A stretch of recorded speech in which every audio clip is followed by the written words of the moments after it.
ta conducía ahora el audit na SAMSELCO, el Energy Regulatory Commission o ERC. Este según con Consejal Charlie Mariano, el chairman del Comitiba de Public Utility na Konseho. El ERC, dyan sila kay mga fiscal years, pwede sila mang-conduct audits, pero dyan pa mga 2 o 3 anyo, ta continua pa el conducida del audit.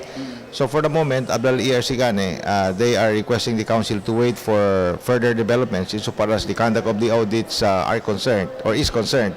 And that would be done, maybe it would be made available to the council. Asigun con Charlie Mariano, kenta kori otra vez para konsehal na Distrito 1, tiene aviso al ERC con el Consejo, kay si cosa man el resulta del audit, ase con este asigun available na Consejo lokal.